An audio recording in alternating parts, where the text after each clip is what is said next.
Salut les gens, j'espère que vous allez bien, moi en tout cas ça va super. Bienvenue sur cette nouvelle vidéo. Pour ceux qui ont regardé la première vidéo, je vous ai dit que je vous présenterai mon deck personnel. Mais je ne pourrais pas vous le présenter parce qu'en fait j'ai commandé des cartes pour finir mon deck parce qu'il en manque 2-3, surtout des cartes pour Astralek. Et je les ai pas reçues encore les cartes. Donc du coup là je vais vous présenter le deck, mon deck Yugi. De la boîte Yugi, de la boîte deck de démarrage Yugi revient. Et du coup mon deck je vous le présenterai soit mercredi qui vient là, mais j'en doute parce que je ne peux pas recevoir les cartes là encore. Je pense que je vous le présenterai dans 2 semaines. Donc du coup la prochaine fois, à moins que dans les commentaires vous voudriez que je vous présente l'un des decks que je vous ai présenté durant la toute première vidéo, je vous présenterai le deck Kaiba, parce qu'après Yugi, c'est Kaiba, ça me paraît très logique. De la boîte Kaiba revient. Donc voilà, quand je recevrai les cartes, donc je vous le dirai, enfin, pas je vous le dirai, mais je vous montrerai, on vous montrera en vidéo. Donc vraiment pour bien terminer mon deck, parce que de base il était fini, mais ensuite je me suis dit, il y a quelques cartes qui peuvent être intéressantes. Comme je vous dis, c'est un deck où j'ai mis toutes les cartes les plus puissantes que j'ai trouvées, un deck qui se débrouille bien, et que du coup je mets les cartes les plus puissantes que je trouvais. Du coup j'ai trouvé d'autres cartes intéressantes. Enfin vous verrez ça dans la vidéo où je vous présenterai mon deck. Donc là c'est mon deck de la boîte Yugi revient. Donc excusez-moi pour le reflet, donc je vais essayer de bien mettre comme ça pour éviter d'avoir trop de reflets. Donc voilà, c'est parti. Donc la boîte, donc comme je vous disais, il y a des boîtes que je n'ai plus parce que parce qu'en fait je les ai plus tout simplement.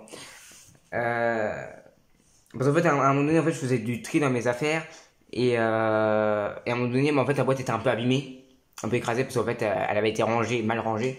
Du coup j'ai dû acheter. Mais du coup en fait j'aurais pas mieux de soit racheter le deck, soit la boîte, mais plus le deck. Ça me fera à nouveau les mêmes cartes. Donc voilà. C'est bon, qui sait faire une ouverture, pourquoi pas. Et sur ce, je vais vous présenter ma version améliorée du deck. Alors après, comme je dis, c'est selon moi, avec les cartes que je possède. Parce que vous pouvez très bien mettre d'autres cartes que vous connaissez, parce que moi je possède pas toutes les cartes non plus.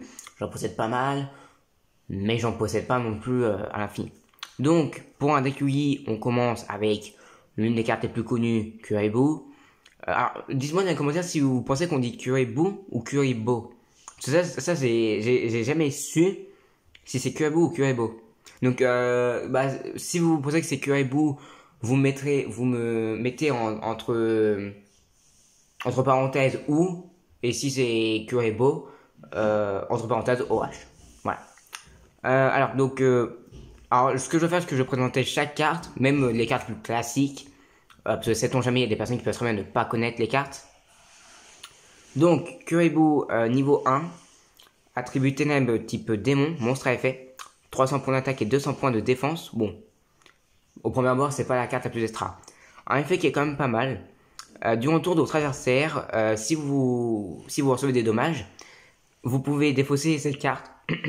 Vous pouvez défausser cette carte et ne recevoir aucun dommage.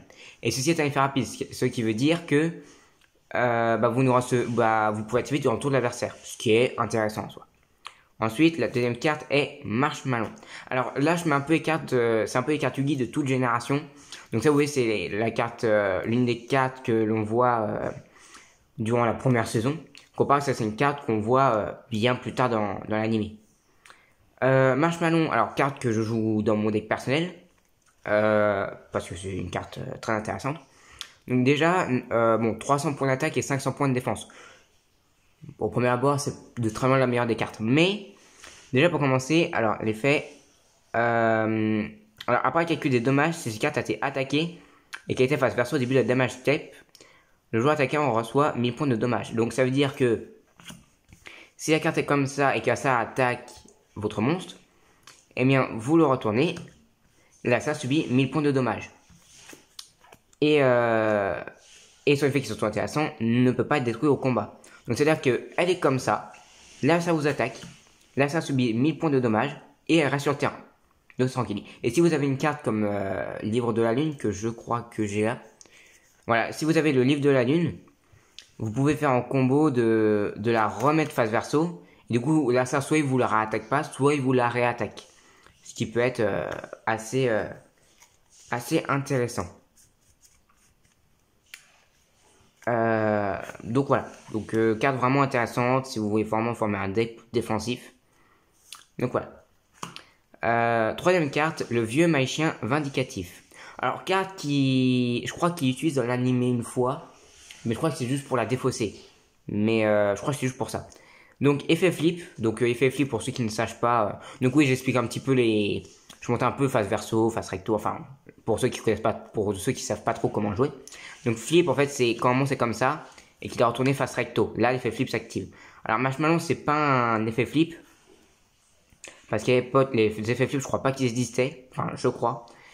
Et du coup voilà c'est un peu voilà. Par contre s'il est détruit par un effet carte comme destruction de bouclier pour ceux qui connaissent, et bien destruction de bouclier ça permet de détruire un monstre en position de défense. Bah l'effet ne sera pas activé parce qu'il sera pas retourné face recto. Donc soit c'est vous qui le retournez mais en mode attaque, soit c'est s'il attaqué il est retourné. Donc voilà. Donc son effet, oui je parle beaucoup, je présente un peu toutes les cartes. Bon, après il y a des cartes qui vont aller un peu rapide parce qu'il y a des monstres normaux. Et voilà. Donc son effet flip c'est cible un monstre contrôlé par votre adversaire, détruisez la cible. Alors effet très intéressant parce que ça peut détruire n'importe quel monstre, alors contrôlé par l'adversaire. Mais ce qui est surtout intéressant, c'est que parfois il y a beaucoup d'effets que c'est détruire une carte face recto. Donc ça c'est face recto, ça c'est face verso. Du coup c'est très intéressant parce que si par exemple imaginons j'affronte un autre deck qui a Marshmallow et que par exemple j'ai activé le livre de la lune et que le monstre est mis en mode défense, bah comme ça il peut le détruire et comme ça vous recevez 0 points de dommage. Ce qui fait que c'est très intéressant à jouer en mode défense surtout. Ensuite, Left Mystic, donc monstre normal, magicien, 800 points d'attaque et 2000 points de défense. Carte que Yugi utilise quelques fois dans l'anime quand même. Donc carte assez intéressante pour la défense. C'est pareil, il y a pas mal de cartes au niveau monstre pour se défendre dans ce deck. Donc là, vous voyez, on est déjà à 3. Donc là, dans ce deck, c'est quand même un deck assez défensif. Mais que quand tu as les bons combos, tu peux faire une attaque plutôt convenable. Ensuite, la carte suivante, le splash de pierre. Alors, après ce mystique, ça me paraît logique. Donc, 1300 points d'attaque et 2000 points de défense. Carte qui utilise plus souvent que l'F mystique, si je ne me trompe pas. Et carte que j'aime beaucoup. Je sais pas, j'aime bien les gros monstres comme ça, donc voilà. Monstre normal. Fracas, le guerrier magique. Alors, effet un peu plus long, donc qui a quand même été utilisé durant la première série, ouais. Parce que en fait j'avais un doute. Et carte intéressante. Donc lorsque cette carte est invoquée normalement, donc invocation normale c'est ça. Donc comme ça. Donc si vous l'invoquez comme ça c'est fait flip, donc ça ne peut pas fonctionner. Donc c'est vraiment en mode attaque comme ça. Donc c'est soit ça, soit vous pouvez pas activer fait. Donc lorsque cette carte est invoquée normalement, placez un compteur magique sur cette carte. Donc placer un compteur c'est un peu comme en fait j'ai pas de jeton à côté de moi. En fait on va dire que par exemple ça c'est un jeton, mais en fait c'est un jeton qui peut avoir plusieurs effets. C'est surtout avec les magiciens, mais ça peut être avec d'autres cartes, mais c'est surtout avant tout avec les magiciens qui utilisent les compteurs. Donc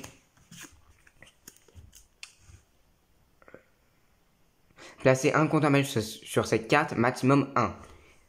Cette carte gagne 300 d'attaque pour chaque compteur magie sur elle, donc elle passe donc à 1900 puisqu'elle a 1600. Défenseur qui est intéressant, vous pouvez retirer un compteur magie de cette carte, puis cibler une magie piège sur le terrain, détruisez la cible. Donc c'est très intéressant parce que si la sert à poser une carte qui est dérangeante pour vous, ça peut être très très intéressant. Ça peut, ça en fait peut ne pas s'y attendre et du coup si c'est sa dernière carte pour se défendre, c'est très intéressant. Ensuite on passe à Valkyrie de magicien. Pour moi, en fait, il y a le magicien sombre, la magicienne des ténèbres qui est le disciple du magicien sombre, et pour moi, Valkyrie magicien, c'est la disciple de la magicienne des ténèbres. Ça fait un peu un trio sympa. Donc, 1600 points d'attaque et 1800 points de défense. Carte intéressante en soi, qui peut, voilà. Et au niveau effet, votre assassin ne peut pas cibler de monstres de type magicien face recto, celui-ci exclut avec une attaque.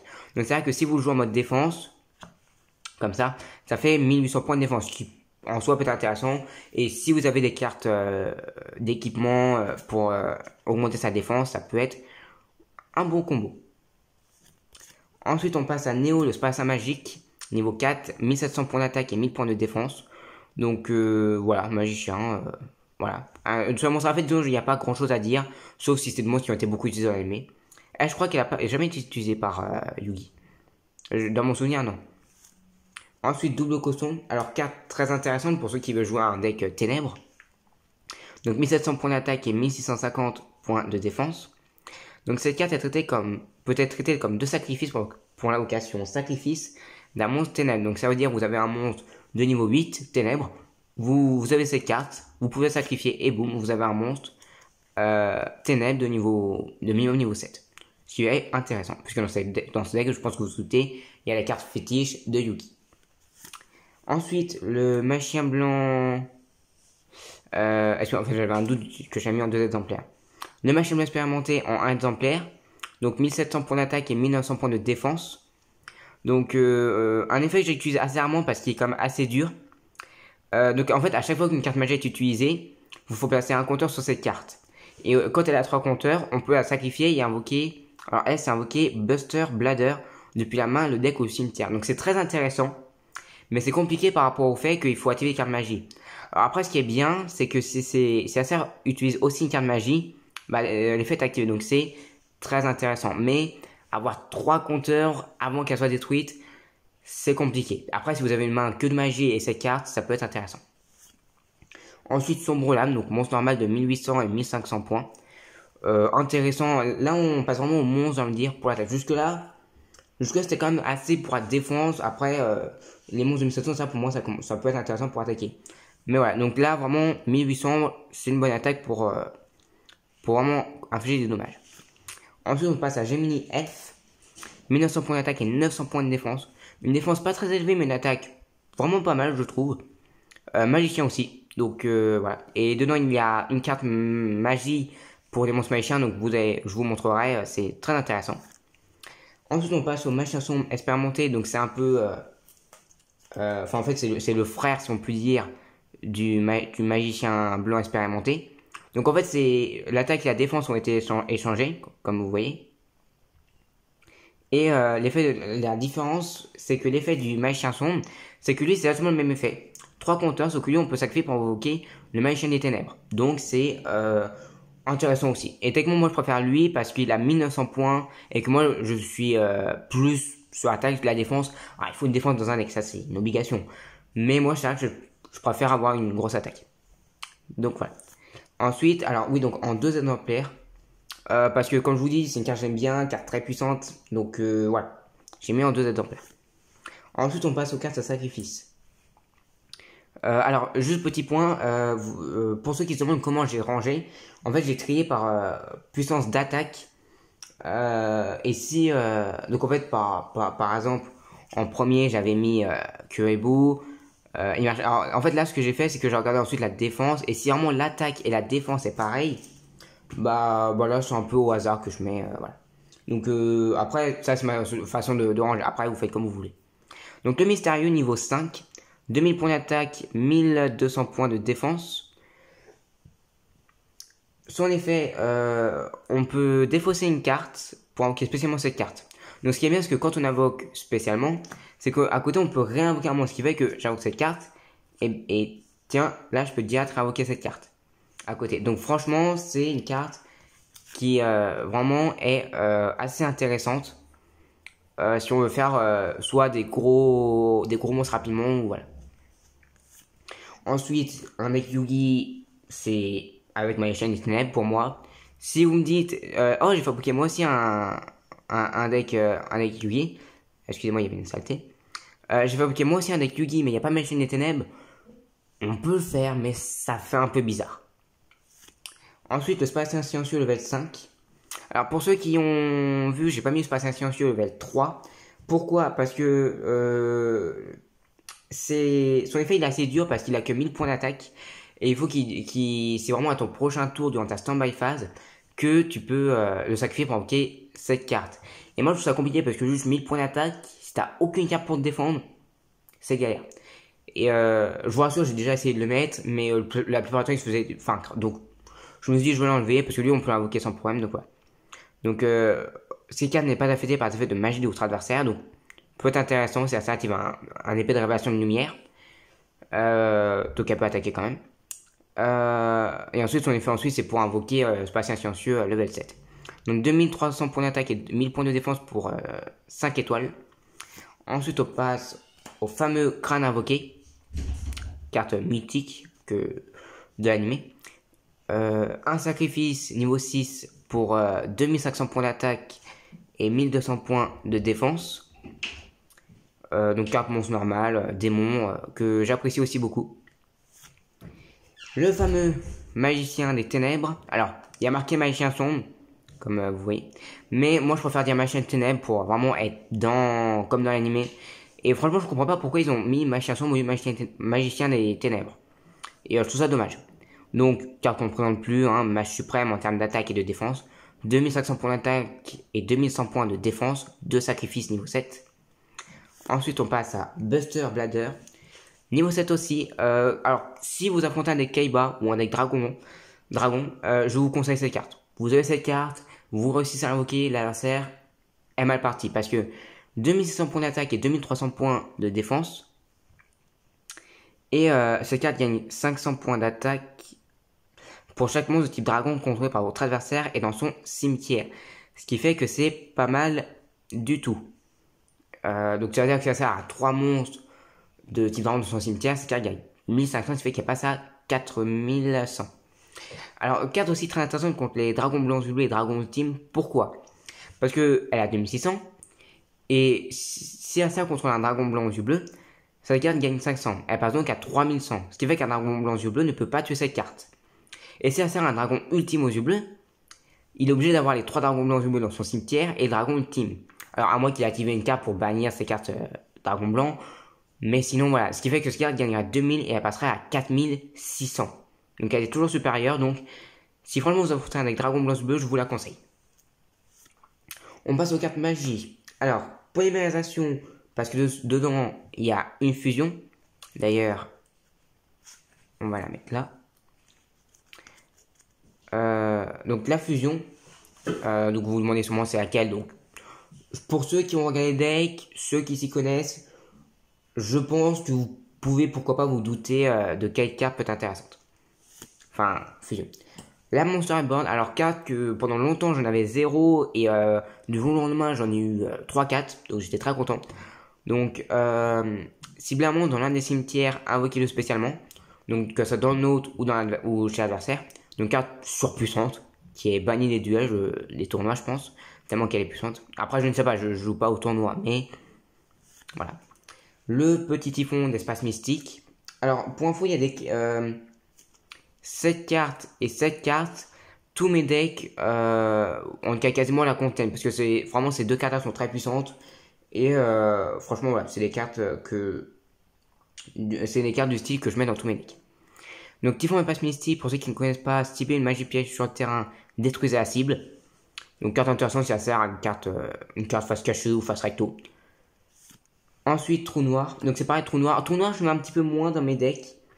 Ça, c'est une carte très puissante, mais aussi qui détruit nos monstres. Donc, voilà. Donc, détruisez tous les monstres sur le terrain. Donc, au moins, c'est radical. C'est à ça qu'on trouve 3 dragons blancs aux yeux bleus.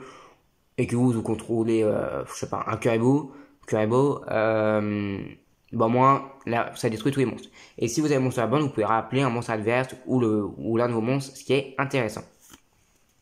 Ensuite, le livre de la lune que je vous ai dit tout à l'heure, en combo avec Marshmallow, qui peut être intéressant. Donc, si un monstre face recto sur le terrain, change la cible en position de défense face recto.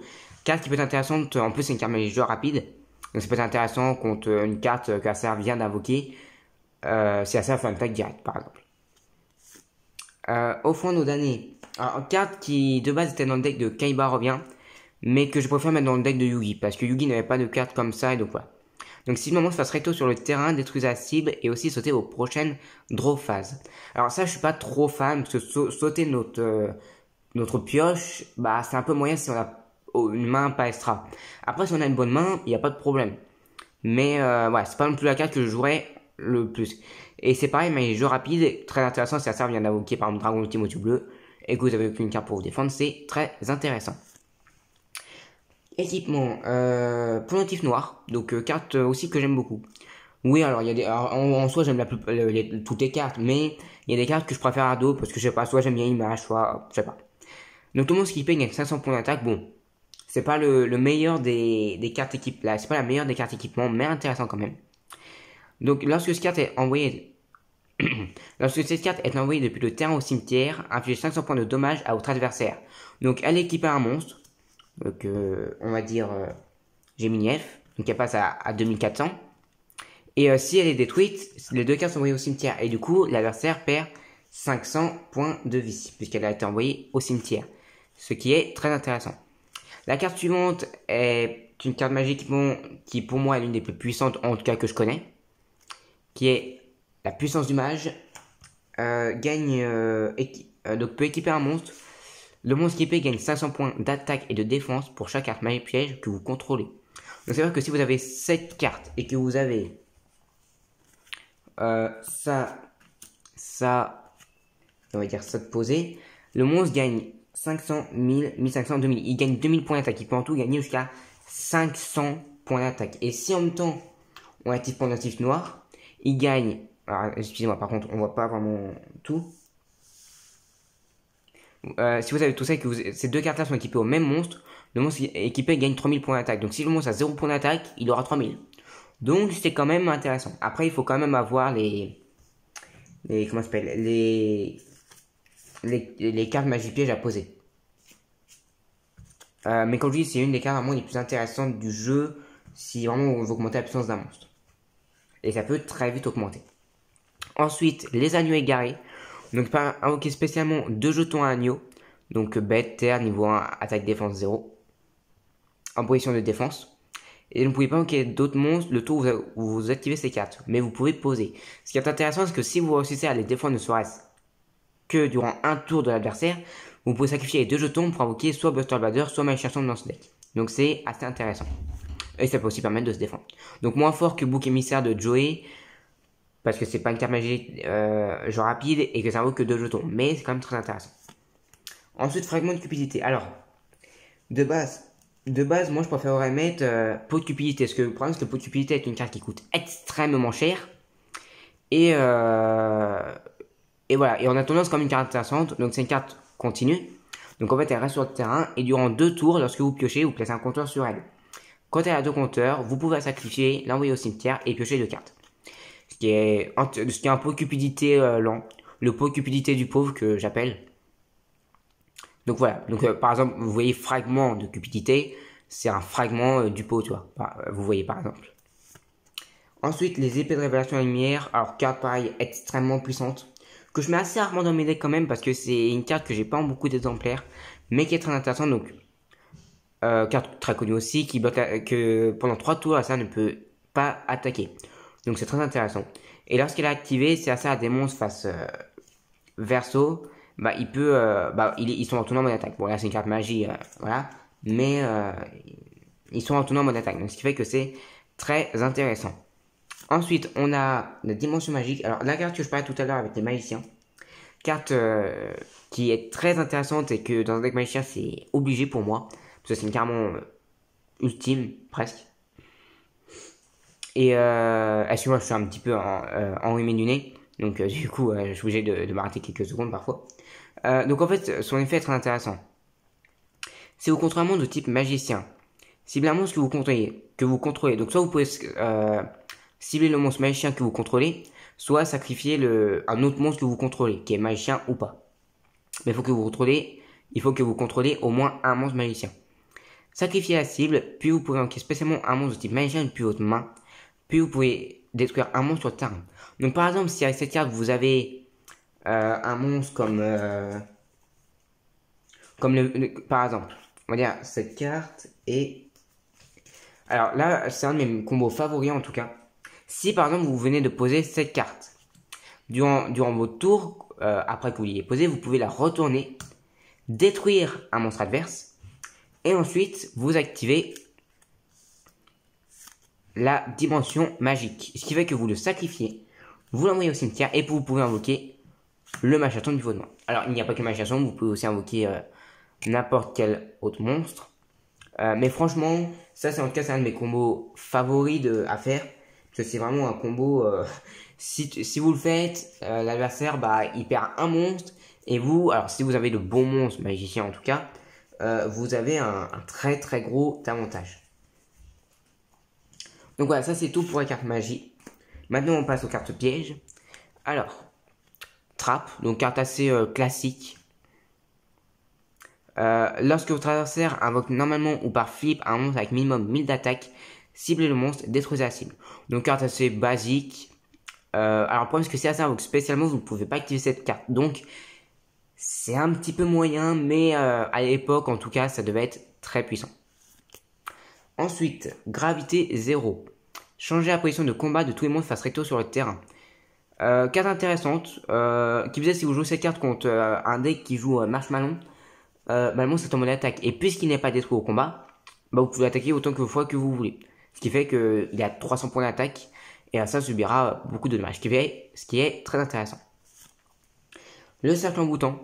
Activez ces cartes en ciblant un monstre contrôlé par votre adversaire. Il ne peut ni attaquer ni changer sa position de combat. Lorsque le monstre est détruit, détruit cette carte. Carte continue pareil, très intéressant pour bloquer les gros monstres. Franchement, c'est une carte très pratique pour se défendre. Ensuite, on passe au cylindre magique. Donc, cette carte, c'est que lorsque un monstre de l'adversaire déclare une attaque, l'attaque est annulée. Enfin, oui, l'attaque est annulée et vous renvoyez l'attaque à l'adversaire. Ce qui fait que si vous attaquez un monstre, bah, l'attaque est annulée et elle lui est renvoyée directement. Donc, ça, par exemple, si ça vous attaque avec Dragon Blanc Yeux Bleu, vous annulez l'attaque, vous lui renvoyez et l'adversaire perd 3000 points de vie. C'est très intéressant, on va pas se mentir. Ensuite, on passe à la force du miroir. Donc, détruisez, lorsqu'un monstre de l'adversaire déclare une attaque, détruisez tous les monstres en position d'attaque contrôlés par votre adversaire. Si l'adversaire a aussi invoqué 3 dragons blancs yeux bleus, ce qui est en soi quand même assez compliqué, après ça dépend dans un deck bien construit, bah, et que vous activez ces cartes, l'adversaire va être extrêmement triste. Moi, en tout cas, personnellement, une fois, on m'a fait ce coup-là. On a joué force du miroir contre 3 dragons blancs bleus que pour une fois, j'avais réussi à jouer. J'étais pas très content. Ensuite, on passe à Voix beaucoup. Carte qui est pratique pour gagner un tour, un précieux tour. Vous n'en recevez aucun dommage de combat des monstres de votre adversaire ce tour. Vos monstres ne peuvent pas être détruits au combat ce tour. Donc ce qui fait que la sœur, bah, si vous attaquez, bah, vous n'avez rien en fait. Aucun monstre détruit et 0 point de vie perdu. Donc vraiment très intéressant pour se défendre. Comme je vous dis, c'est un deck qui est assez défensif, que ce soit au niveau monstre ou au niveau piège surtout aussi. Et magie aussi. Donc oui, donc si vous voulez bien défendre, c'est un bon deck. Énergie ascendante. Donc défausser une carte puis cibler un monstre face recto sur le terrain. Jusqu'à la même phase, la cible gagne 1500 d'attaque. Si vous activez cette carte sur Buster Blader, il arrive donc à 4100 points d'attaque. Et si ça a des monstres dragons, son attaque peut être élevée à un niveau qui peut faire peur. Et la dernière carte piège, appel de l'Atlantique. Pareil, carte que j'aime beaucoup et qui est dans les 3 quarts de mes decks. Parce que c'est une carte qui est pour moi très utile dans tous les decks. Activez ces cartes en ciblant un monstre dans votre cimetière. Invoquez spécialement la cible en position d'attaque face recto. Lorsque ces cartes quittent le terrain, détruisez la cible. Lorsque la cible est détruite, détruisez cette carte. Donc en fait, elle est posée. Et quand vous activez, vous pouvez cibler un monstre de votre adversaire et le ramener à la vie. Donc c'est une sorte de Monster Reborn un peu moins fort en piège, mais qui est vraiment puissant parce que non seulement on peut le mettre en un exemplaire et à présenter, je pense que ça peut être bien de le mettre en 2 voire 3 exemplaires. Donc voilà, ça c'est tout pour le deck. Et la carte fusion donc, que j'ai mis est le Paladin des Ténèbres. Alors, Machination plus Buster Blader, 2900 points d'attaque et 2400 points de défense. Alors, uniquement au cas par fusion et non invocable spécialement. Durant le tour de chaque joueur, lorsqu'une carte magie est activée, vous pouvez défausser une carte, annuler l'activation et si vous le faites, détruisez-la. Cette carte doit être face recto pour être sur le terrain pour activer et résoudre cet effet. Cette carte gagne 500 d'attaque pour chaque monstre de type dragon sur le terrain et dans les cimetières. La différence avec Buster Blader, c'est que elle, c'est dans les cimetières. C'est-à-dire que si vous avez un monstre dragon dans vos cimetières, elle gagne aussi de l'attaque. Donc pareil, cette carte, en fait, c'est une sorte de Buster Blader améliorée. Et franchement, elle est pas mal. Elle est pas mal du tout. Mais c'est vrai que son effet, je trouve qu'il est un peu moyen par rapport aux cartes magie. Si ça aurait été contre les cartes pièges, j'aurais dit ouais, c'est franchement pas mal. Mais c'est seulement contre les magies. Et qui plus est, 2900 points pour moi, parce qu'il y a 2005, il y a un monstre qu'il y a 2006. Je trouve ça un petit peu moyen. Mais en vrai, c'est une carte plutôt sympa à jouer. Donc voilà, donc c'est la decklist de mon deck Yugi. Donc dites-moi ce que vous en pensez dans les commentaires. Si vous avez le même deck, enfin si vous avez eu le deck de démarrage Yugi revient, dites-moi comment vous l'avez modifié. Et dites-moi dans les commentaires si vous me conseillez des cartes, parce que comme je vous dis, je ne connais pas toutes les cartes, j'en suis très loin. Et il y a très bien des cartes que j'aurais pu louper, très connues pourtant, et qui pourraient être intéressantes. Parce que moi, comme je vous dis, puisque je joue souvent avec mes decks, j'ai modifié un peu souvent. Mais là, normalement, c'est la decklist principale. Voilà. En fait, mes decks avec les protège cartes de couleurs comme ça, c'est mes decks en fait que normalement je ne modifierai plus. Ou alors vraiment une ou deux cartes. Et vraiment, c'est des protège cartes que je vous conseille parce qu'ils sont vraiment bien, sont très costauds, voilà. Donc, ils sont, je sais plus ils sont à quel prix. Ils doivent être à 6-7 euros le paquet sur Amazon. Il y a aussi les lots, donc les protège cartes, donc 60 protège cartes, donc c'est pas mal. Ou 50, non, je crois que c'est 60. Et plus une battle bot, donc pour mettre le deck. Pour mettre le deck, donc une botte comme ça en fait. Donc ça elle est noire, donc c'est pas la bonne. Mais en fait c'est pour mettre un deck, donc c'est assez intéressant. Et le tout en tout c'est pour 10 euros ou 11 euros maximum. 12 euros si vraiment voilà, mais franchement je vous conseille. Donc voilà, j'espère que la vidéo vous a plu. N'hésitez pas à laisser un gros pouce bleu, à partager la vidéo, à vous abonner. La semaine prochaine, je vous présenterai le deck Kaiba revient amélioré selon moi. À moins que d'ici là, j'ai reçu mes cartes pour mon deck personnel. Mais normalement, dans 2 semaines, il n'y aura pas de problème. Sur ce, je vous dis à la prochaine. Bye.